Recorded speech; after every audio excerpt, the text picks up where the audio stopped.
नमस्कार. आपण आता बघत आहात 24 लोकव्यासपीठ 24. पर्यावरणाची हानी रोखून वृक्ष संवर्धन केल्याने हरित क्रांतीकडे वाटचाल. निसर्ग मित्र समितीच्या कार्यक्रमात पालकमंत्री जयकुमार रावल यांचे प्रतिपादन. निसर्ग समितीच्या वतीने पर्यावरणाचा वाढता ऱ्हास रोखण्यासह दरवर्षी मोठ्या प्रमाणावर वृक्ष संवर्धनाचे प्रयत्न केले जात असून निसर्ग मित्र समितीच्या वतीने पर्यावरण प्रेमीमुळे हरित क्रांतीकडे वाटचाल होत असल्याचे मत पालकमंत्री जयकुमार रावल यांनी व्यक्त केले. महाराष्ट्र शासनाच्या छत्रपती शिवाजी महाराज राज्यस्तरीय वनश्री पुरस्कार प्राप्त निसर्ग मित्र समितीच्या वर्धापन दिनानिमित्त दोंडाईच्या येथील हस्ती भवन येथे हा पुरस्कार वितरण सोहळा उत्साहात पार पडला.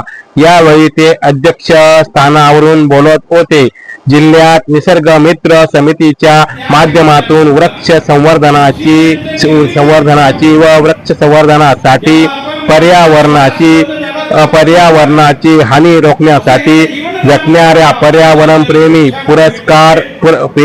पुरस्कार प्रदान करण्यात आले. यावेळी कापडणे येथील सामाजिक कार्यकर्ते तथा सेवानिवृत्त प्राचार्य विश्वासराव देशले यांना सामाजिक, शैक्षणिक, वैद्यकीय, कृषी, पर्यावरण, उद्योग तसेच प्रशासकीय क्षेत्रातील उल्लेखनीय कार्याची दखल घेत निसर्ग मित्र समिती आयोजित राज्यस्तरीय राष्ट्रीय आयकॉन पुरस्कार 2026 मंत्री रावल यांच्या हस्ते प्रदान करण्यात आला. यावेळी येणाऱ्या काळात वृक्ष संवर्धनासाठी मोठे पाऊल उचलले जाणार असल्याचे मंत्री जयकुमार रावल यांनी सांगितले.